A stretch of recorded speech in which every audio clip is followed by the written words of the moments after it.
I have clients that graduate from therapy and I say, okay, like you're good. You're all resourced. And they're like, I'm not going anywhere, right? Like I'm going to come see you once a month. Wow. I mean, I think it would have been even more life-changing for me. I'm excited that there's going to be somebody who offers that for people who need it. I think I could have benefited from that a lot. All of these emotions are just trying to tell you something. And if we don't give it the space and the attention, then it's just going to multiply in such a bigger, I would say, beast within you.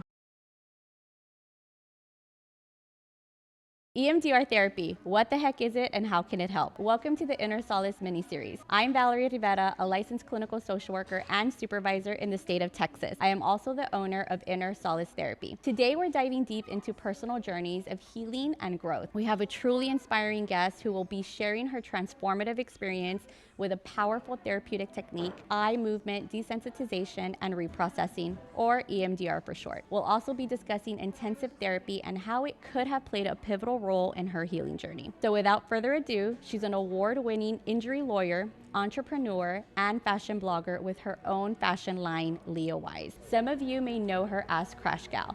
I'm so excited to have you here today. Thanks for being here. I'm so excited to be here. Thank you so much for having me. Yeah, Leah. So I met you. We're just talking about how we met, right? Through social media. Just through social media. And I don't remember. I think I reached out to you. I don't remember. Okay. Yeah. At the time, I had just started my podcast, Coffee with Crash Gal, and I was looking for somebody who knew more about the journey that I had been on. Mm-hmm. And so it's been so good to see you grow throughout the years and just see you like flourish in your business and helping people. So thank you for everything you do for our community. Yeah, thank you. Well, thank you for your support, right? Yeah, so one of the things that you reached out to me about is to talk about EMDR, right? Because Correct. you've done EMDR. I have. Not with me. You have your own therapist, Correct. right? And so we talked about EMDR and what that looks like. So tell me a little bit about your personal experience with EMDR. How did you learn about EMDR? What was it like for you going through that process? Yeah, so I had never heard of EMDR before I actually started doing it. And I had very suddenly and tragically lost my partner at the time. And I knew I needed to do something, right? I knew that I needed to do something for my mental health, something to get back on track, something to get my life back together. And so I was just doing research, and I have a few friends who are counselors, licensed LPCs, mm-hmm. and they told me you should check out EMDR, and I was like, what is that? You know, I read about it, and I was like, I still don't get it. It sounds so confusing. Eye movement, so what? Like what? So anyway, I found somebody who does it, and I decided to give it a shot. And I can honestly say it was one of the best decisions I've ever made. It is extremely intensive. It is, you know, I think you actually have to have a lot of courage to do it because you are diving deep into mm-hmm. your trauma. You know what I mean? You are not sugarcoating anything. You are really going to the places that you don't want to go. You know, I like to call it, you have to sit in the fire. You know what I mean? So it's great to see more people doing it, people like you who are offering this sort of service because it's so, so important. Yeah. So when you talk about like having to dig deep, mm-hmm. right, it's all of these different ways that we have learned to kind of shut the doors uh-huh. to those, you know, yes. hard parts of our lives. Yes. And so I work primarily with women that have experienced childhood trauma, okay. right? That have created adaptations such as behaviors that have impacted their relationships, right? Whether right. you're at work or romantic or friendships, it's created all sorts of different ways that we've learned to adapt. Mm-hmm. And so sometimes people don't want to go there, you know, and don't want to talk about it in depth. And the way that we do that through EMDR is by actually saying, you don't have to tell me about all of those deep, dark secrets, right? You don't have to sit there and tell me, and then this happened, and then. It's more about going into the brain and the body and allowing the brain and the body to kind of just give us a storyline of what comes up for us. Mm-hmm. But more about like, what are we feeling, right? What are we thinking? Not always, you know, because talk therapy is about cognitive, right? We only focus on one part of the brain. With EMDR, though, we focus on the cognitive part, right? The thinking. We focus on the emotional aspect of it. And we also focus on what the body's trying to communicate to us. And so when you think about all of those different aspects, right, tell us a little bit more about what came up for you. You know, if there were, for example, parts of you that maybe weren't necessarily talking to you before EMDR. Well, I mean, there was a lot that I sort of discovered about myself and healed from. And like I said, I'm so glad that I gave it a shot because it's something really scary. And so what we did is we didn't actually do eye movement. We did something called theratappers, where you hold these things that vibrate in your hands. You close your eyes and then they take turns vibrating. I have no clue what that does for your brain, like none whatsoever. But I know that there are studies that have shown that this bilateral movement, whether of your eyes or the theratappers, I guess stimulate healing of trauma. I have no clue how it works. You all are the experts in this. And so I thought, you know what, this is weird. I don't know if it's going to work, but I'm going to give it a shot. And I realized that I was able to, I think, heal at a much faster rate than normal talk therapy. As difficult as it was to do this once a week for 8 months, I think that it was such an amazing experience, such a healing experience. And I had very limited experience with talk therapy prior to EMDR, but I think that EMDR helps expedite the process that talk therapy tries to achieve. Yes. Does that make sense to you? Okay. And it has something to do with the bilateral movement of the brain. And so I noticed that if I could really sit there and focus and allow myself to just close my eyes and do this therapy, that I felt parts of my body like releasing tension, right? I carry a lot of tension in my shoulders. Throughout the day, sometimes we're like, wait, why is my jaw so clenched? Or why are my shoulders like so high? You know what I mean? And so sitting there and really going through this intensive sort of therapy, I was able to release a lot of tension throughout my body that I never knew was there before. Yes. So, I mean, it really just is an amazing experience, and I'm so glad that we're shedding light on it. Yeah, so what you're talking about is the bilateral is about accessing to different parts of the brain, right? Okay. We're accessing the emotional part, the part that thinks for us, the fear center part, right? Like they're all coming together, they're all trying to communicate, and they're all trying to basically tell you something that we have, I guess, like intentionally or and even unintentionally shut down because it just didn't feel good, right? Right. So when I hear you talk about it, it sounds like what was speaking to you the most was probably a lot of your physical stuff, right? Like your physical reactions were coming forward. Yes. There's this book called The Body Keeps the Score by Bessel van der Kolk. And I don't necessarily recommend my clients to read it because it is a very intense book, especially, I mean, it could trigger a lot of different things, right? It's dense. Right. But what he basically says, right, is that the body stores all of your traumas. For sure. And when you are, I mean, you have so many different roles in your life, right? I do. You're a newlywed, right? I am. Yeah. Yes. So now you're a wife. I'm a wife. Yeah, you get to add that title to your various roles. But when you are such a high functioning adult, right? And those are usually the women that I work with, high functioning. I'm able to go to work. I'm able to do the mom things. I'm able to do the wife thing. I'm able to do all the things. And yet I still feel like there's a big part of me that is missing, a big part of me that is empty, right? Because I can't fulfill that. And so what you're saying is that your body was basically speaking to you and saying like, slow down a little bit, right? Like let's take a minute to just kind of give attention to what's going on here. Right. Exactly. Yeah. So some of the, just kind of tell us a little bit about what transformed, I guess, what led you to the transformative healing. So I would say, I don't want to use the word lucky, but I consider myself lucky in that I experienced life-altering trauma and I started trauma therapy within weeks, right? It sounds like a lot of your clients have some sort of childhood trauma and they, you know, don't take any action on it for decades, right? And then they start some sort of trauma therapy or talk therapy, and I don't know what that process looks like. But for me, I think because the experience that I went through and how quickly I started EMDR, EMDR for me was super intense, right? Because it was so close to what had happened to me. And so, you know, I'm so glad that I was able to confront that trauma head on, like almost immediately, right?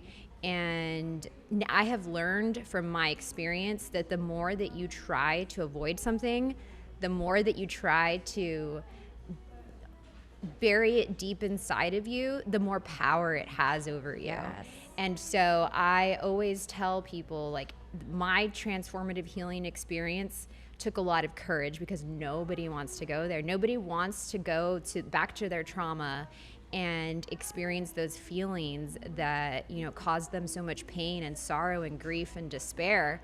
But the more you try to forget about it, the more you try to bury it, the more you try to avoid it, it still has so much power over you. You have to face it head on, and that takes so much courage. And so I always tell people the first step is just calling a therapist and getting in there, right? That's the hardest part, right? Because once it's kind of like working out. The hardest part is getting to the gym, right? Once you're there, it's like, okay, well, I might as well do this, right? So I'm just so glad that I had, you know, such a supportive family. I had the resources to start EMDR as quickly as I did, because I think it's so important if you are looking to really transform your healing process and to really expedite your healing process, to face it head on. And I love that you're starting this new intensives, because I think that's going to even expedite people's healing even more. Yeah. So what you are saying is that because you started within, you know, that short time span, right, it allowed you to also just kind of get in there, right? Right. And the most important thing about trauma and how it can manifest is that if you don't address it within the first 3 months, it's going to start creating different adaptations for our lives, right? And so what that means is that we're going to start, the trauma doesn't go away. It just says, okay, you're not going to pay attention to me. Cool. We'll just kind of store it wherever we need to, and we'll start shooting you pains here and there in your body. We'll start, you know, being intrusive with our thoughts. So it manifests in different ways, right? And because you did it within, do you remember how long 2 weeks, maybe? Oh, yeah, that's fast. Yeah, you did it fast. Okay. Very fast. Yep. So anything that happens that is life-changing, you want to do something about that within the first 3 months. Otherwise, you can start to develop, you know, post-traumatic stress disorder. Okay. And so that's one of the main points I think that was important to kind of point out to people. The other thing is intensives, right? Yeah. So I'm starting this because what I've noticed is that my clients, I do EMDR therapy for an hour. You mentioned you did it for once a week for an hour, or once a week for 90 minutes. 90 for minutes 8 months. For 8 months. That's a long time, right? I know. And sorry to interrupt you, but it was a long time. But, you know, my therapist told me, like, your trauma is so severe that we have to do it until you get to a point where I feel like like we can transition now just to talk therapy. And so I'm just so glad that one, I had the resources to do it, right, and two, that I had the courage to do it. You know what I mean? Because it's so hard, as I'm sure you see in your practice, like people, it's so hard to confront these things, this trauma that we carry. And so, you know, if anybody who's watching this is like scared, or, you know, they're scared what people will think about them, you don't have to tell anybody. Right. You know what I mean? Your journey is your journey. You don't have to share it with anybody that you don't want to. Yeah. You know, I choose to be open about it because, you know, I'm okay with being open and I don't mind it. But if you're, you know, scared to start therapy, even if it's just talk therapy, nobody needs to know. And I feel like they think the whole world, like they're going to wear a badge that says I'm in therapy, or, right, you know, need mental health help. Or I don't have it all together. Look at me, right? Exactly. Yeah. And nobody knows. And right, maybe, hopefully, eventually you'll get to a point where fine being open about it, because your journey might help somebody else, you know? So, anyway, I want to hear more about the intensives. Sorry, I interrupted you. No, you're fine. Okay, so what you're saying is that for 8 months, you went once a week for 90 minutes, right? 90 minutes. And what intensives does is it's about timing, right? And it's about the frequency of it. So instead of the 90 minutes, you know, we do 3 hours, we do 4 hours, and it's a lot of work in that amount of time. And we're not, you know, doing the reprocessing or, you know, the therapeutics for the entire time. Right. But, you know, with EMDR, it's 8 phases that you have to go through, right? We start somewhere, and the reprocessing, yes, even though it may be like it takes the bulk of EMDR, we still have to make sure that you are resourced enough to do EMDR, right? And what resourcing means is like, do you have the basic skills to regulate when you feel like you are losing a sense of control, right? How do you come back to that foundation? Yeah. And so EMDR, even though, you know, a lot of people just know it as I'm going to dig into the trauma, it's so much more than just that, right? So what intensives would do is we would meet for, you know, a period of time in one day, 3-4 hours in a day, and then we get to choose, do we want to do it for 1 day, for 2 days, for 3 days, right? And imagine, you know, I do EMDR for 60 minutes, okay? Mm-hmm. So imagine if I were to see, you know, my client for 3 hours in one day for 3 days. That's 9 hours, right? That saves us so much time in between. I mean, you're talking about, for you, it probably would have been, you did 90 minutes, it would have been 6 weeks maybe, right? Yeah. And we're doing it in such a condensed amount of time. And that also breaks the monotony of, okay, we're cutting it, you know, down to the wire here. Let's go live your life for a week, come back. And then how was it, you know, this past week that you were not in therapy? Like what? So we have to pick up somewhere. Right. And what intensives is going to do for people, for individuals, is allow them the time to just kind of sit and process all of that and you know, that, you know, one intensive session or two. So when you think about it that way, tell me how you think it would have benefited you if intensives was offered to you back then. Oh my God. I would have jumped at the opportunity. As difficult as it was, I would have jumped at the opportunity because, I mean, I wish that I had known somebody who offered that sort of intensive therapy, because I knew I needed it. Mm-hmm. I knew I needed it, but I didn't have the option. I really wanted to, you know, tackle everything that had happened to me, and the most I could get was 90 minutes once a week, right? And I felt like, even though it ended up being amazing for me, I would have really benefited from something more intensive, 3-4 hours a day for, you know, 2-3 days a week, or, you know, 3-4 hours a day. Even just once a week. Yeah. Even once a week, I feel like would have been, wow. I mean, I think it would have been even more life-changing for me. Right. So, I mean, wow. I'm excited that there's going to be somebody who offers that for people who need it, because I think I could have benefited from that a lot, to really, really, what I like to call is sit in the fire. Yeah. You really have to sit in that. You have to process your emotions. You have to process your grief, your despair, your sorrow. You have to sit with it, right? You have to experience it, process it, allow your body to process it so that it can, you know, probably won't ever let it go completely, but it won't have that power over you. Exactly. One of my favorite movies that I like to tell clients to watch is Inside Out. It's I think it's like a Pixar Disney movie or something, right? But basically, it's all the emotions coming forward, right? There's anger, there's sadness, there's joy, there's all these different emotions coming forward. And that is exactly what you're talking about, is that all of these emotions are just trying to tell you something. Yes. And if we don't give it the space and the attention, then it's just going to multiply in such a bigger, I would say, beast within you, right? Yeah, exactly. So that's what that is. When we think about, you know, EMDR intensives, it is about being able to get to the point where you do heal, right? Faster. EMDR in itself is a faster paced type of therapy, right? It kind of lets the brain do the work for you. Yeah. But imagine being able to condense the time for busy individuals, right? Like how exactly. I work with teachers, with lawyers, with doctors, and they're so hard to get into my office once a week. Yeah. It's so hard. Right? Because they've got lives. They need to keep moving forward. Yeah. So this intensive is pretty much created for the busy professional. Right.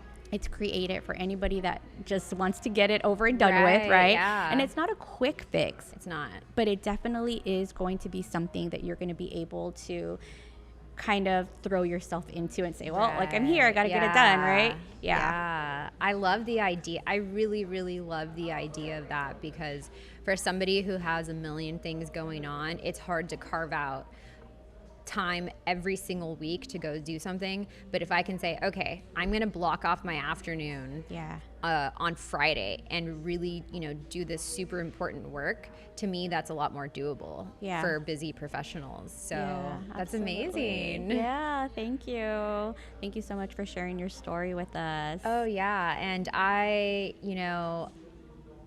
love that you are putting out this content, because mental health is something that people shy away from, especially in our culture, in the Latino culture, where like we don't talk about, therapy or medication or anything like that. And I feel like, especially like with men, they're taught to bottle everything in. You know, you don't show emotion, you don't show sadness, you don't show weakness, right? And so that can manifest itself in so many different ways: addiction, alcoholism. There's so many ways that your trauma can manifest itself, and you don't even know it, right? Yeah. Those are the adaptations that we create. Those are adaptations that we create. Too much of something good even is bad for you. Like, I have clients sometimes that will say, oh, when I work out for like 4 hours a day. And I'm like, Jesus, that is not healthy. And they're like, it is healthy. I'm like, it is not healthy. It's one of the more healthier adaptations, but it's still like, it points to something that like you are maybe putting a Band-Aid over something that you need to face head on and do the inner work, right? It's all about the inner work. Yes. And I know that concept is like strange and new to a lot of people, but I would recommend like read about it, Google it, get to know, what therapy and EMDR and intensives are like. Follow Valerie on social media. You put out so much educational content. And I really love that, because the average person who doesn't have, maybe throughout their whole life didn't have access to like mental health resources, they can get on social media and learn more about it. It's not a substitute for therapy. It is not a substitute for therapy, but like you can dip your foot in it and slowly get more comfortable with the idea of taking that step for yourself, right? Yes. And you can, you see that a lot of like bloggers and influencers are sharing these sorts of things, and it's like, wow, this isn't something that we need to shy away from anymore. I don't think we ever should, but this is something that like I think literally everybody should do. Everybody should go to therapy, I feel. You know what I mean? Even if it's like every other week, I think that it's so important to process the things that you're holding inside, because I'm still guilty of holding things inside because I'm so busy, right? I'm so busy that I'm like, okay, let me tuck that away and come back to it later. You know what I mean? And so meditation is key. We're so used to being on our phones. Even meditation is helpful, but I really love that you're offering this new intensive therapy because that's something I've never heard of, and I think that's something that somebody who's busy like me could benefit from. Yeah, absolutely. Yeah, we want to make sure that when we offer a service that it is right for that person, right? So in therapy, I say this for everybody. You said like once a week, every other week. I have clients that graduate from therapy, and I say, okay, like you're good, you're all resourced, and they're like, I'm not going anywhere, right? Like I'm gonna come see you once a month for maintenance work. I'm gonna come see you every 3 months. I want to make sure that my mind still stays sane, right? Because in the hustle and bustle of life, like we can forget sometimes how to go back to it. So exactly. Normalize therapy, normalize inner work, normalize taking space for yourself to, make sure that your mental space is, in the right place. You know, I think it's time that we all think of mental health as normal and taking care of our mental health as normal. Yeah, so we all take care of our bodies, right? We take care of our bodies. Hopefully you have a doctor. We exercise, we eat clean, we go to the doctor, but what about our mental health, right? That requires just as much maintenance as our physical health. Yeah, absolutely. Yeah. Thank you so much, Yeah, Leah. Thank you for having me. It's always so fun to talk to you and hear about what you're offering to the community. I think you're really a trailblazer in the mental health realm. So thank you for everything you do for our community. It was an honor to speak with you today. Yeah, thank you. Well, we'd like to extend our heartfelt gratitude to our incredible guest, Leah, for sharing her journey and the invaluable insights she's provided for us today. Remember, everyone's healing journey is unique, but stories like these remind us that there are always hope and the possibility of growth. Don't forget, we are launching a brand new service at Inner Solace, intensives for individuals and couples. This new service is the only therapy program in the RGV that will teach you how to manage your day-to-day distress so you can learn to combat or tackle your triggers in 3 days or less. Send us a message to get started on your journey. A special thanks to Solum Coffee Roasters for hosting us at their coffee shop. We'll see you next time.